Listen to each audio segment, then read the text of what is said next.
ওং নমঃ ভগবতে বাসুদেবায়। শ্রীমদ্ ভগবদ্গীতা ষোড়শ অধ্যায়, দৈবাসুর সম্পদ বিভাগ যোগ। হরে কৃষ্ণ। আজ আমরা ষোড়শ অধ্যায়ের দ্বিতীয় নম্বর শ্লোকটি শুনব।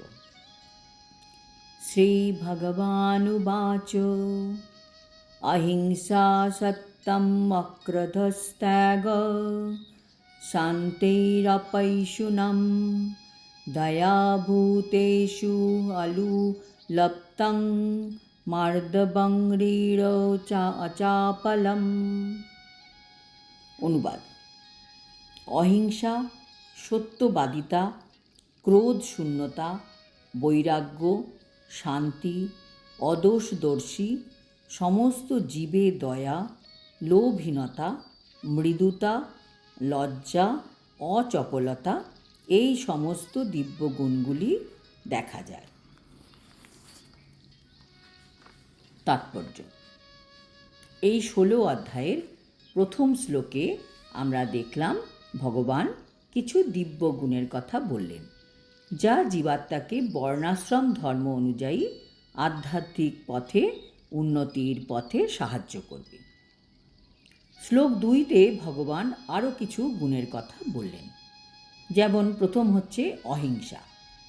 অহিংসা হল কোনো জীবের জীবনের প্রগতি রোধ না করা। কারো এটি মনে করা উচিত নয় যে দেহকে হত্যা করলেও যখন আত্মার বিনাশ হয় না, তখন ইন্দ্রিয় তৃপ্তির জন্য পশু হত্যা করলেও কোনো ক্ষতি নেই। যথেষ্ট পরিমাণে শস্য, ফল এবং দুধ থাকা সত্ত্বেও এখনকার মানুষেরা পশু মাংস আহারে আসক্ত। পশু হত্যা করার কোনোই প্রয়োজন নেই। এই নির্দেশ সকলেরই জন্য। যখন আর কোনো বিকল্প উপায় না থাকে, তখন মানুষ পশু হত্যা করতে পারে, কিন্তু সেক্ষেত্রেও সেই পশুকে যজ্ঞের বলি হিসাবে নিবেদন করতে হয়। সে যাই হোক, মানুষের জন্য যখন যথেষ্ট খাদ্য রয়েছে, তখন আত্মতত্ত্ব জ্ঞান লাভের পথে উন্নতি সাধনে ইচ্ছুক ব্যক্তিদের পক্ষে পশু হত্যা করা উচিত নয়।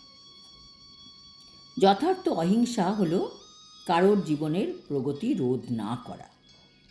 বিবর্তনের মাধ্যমে পশুরাও এক পশুদেহ থেকে অন্য পশুদেহে দেহান্তরিত হয়ে এগিয়ে চলেছে।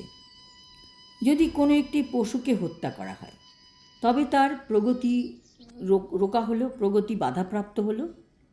কোনো পশুর যখন কোনো নির্দিষ্ট শরীরে কোনো নির্দিষ্ট কাল অবস্থানের মেয়াদ ভগবান দিয়েছেন, তখন তাকে তার পূর্বে অসময়ে হত্যা করা হলে তাকে বাকি সময়টি পূর্ণ করে উন্নততর প্রজাতিতে উন্নীত হওয়ার জন্য আবার সেই শরীরটিকে তাকে প্রাপ্ত হতে হবে। সুতরাং কেবলমাত্র আমরা আমাদের জিহ্বার তৃপ্তির জন্য একটি পশুর প্রগতি রোধ করতে পারি না। একেই বলা হয় অহিংসা। সত্যম শব্দের অর্থ ব্যক্তিগত উদ্দেশ্য সাধনের জন্য সত্যকে বিকৃত করা উচিত নয়। বৈদিক শাস্ত্রে কতগুলি কঠিন পরিচ্ছেদ আছে, কিন্তু তার অর্থ বা উদ্দেশ্য সম্বন্ধে শিক্ষালাভ করতে হবে সদ্গুরুর কাছ থেকে। বেদ উপলব্ধি করবার এটি হচ্ছে পন্থা। শ্রুতির অর্থ এই যে নির্ভরযোগ্য সূত্র থেকে শ্রবণ করা। ব্যক্তিগত উদ্দেশ্য সাধনের জন্য তার কতগুলি আক্ষরিক ব্যাখ্যা করা উচিত নয়। ভগবদ্গীতার বহু ব্যাখ্যা আছে, যা ভগবদ্গীতার মূল বিষয়বস্তুকে বিকৃত করেছে। গীতার বাণীর যথার্থ অর্থ প্রকাশ করতে হবে এবং তা শিখতে হবে সদ্গুরুর কাছ থেকে। অক্রোধ কথাটির অর্থ ক্রোধ দমন করা। ক্রোধের উদ্রেক হলেও সহিষ্ণু হয়ে তা দমন করতে হবে, কারণ একবার ক্রুদ্ধ হলে সমস্ত শরীর আমাদের কলুষিত হয়ে যায়। ক্রোধ হচ্ছে রজগুণ ও কামের পরিণতি। সুতরাং যিনি অপ্রাকৃত স্তরে অধিষ্ঠিত, তার পক্ষে ক্রোধ দমন করা অবশ্যই কর্তব্য। অপৈশুনম অর্থে অনর্থক অপরের দোষ দর্শন না করা অথবা তাদের সংশোধন করা থেকে বিরত থাকা। অবশ্য একটি চোরকে চোর বলা পরনিন্দা নয়, কিন্তু বিশেষ করে পারমার্থিক জীবনে উন্নতি সাধনে রত মানুষের পক্ষে একজন সৎ ব্যক্তিকে কখনো চোর বলা উচিত নয়। সেটা হচ্ছে মহা অপরাধ। ঋষভ অর্থে বিনয়ী হওয়া এবং কোনো অবস্থাতেই কোনো জঘন্য কর্ম না করা। অচাপলম কথাটির অর্থ কোনো প্রচেষ্টাতেই উত্তেজিত বা নিরাশ না হওয়া। কোনো কোনো প্রচেষ্টায় ব্যর্থতা আসতে পারে, কিন্তু সেই জন্য দুঃখিত হওয়া উচিত নয়।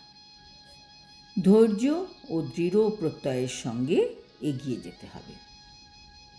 আজ এই পর্যন্ত। শ্লোক 3-এও ভগবান ক্ষত্রিয়, বৈশ্য এবং শূদ্রের গুণের কথা বলবেন।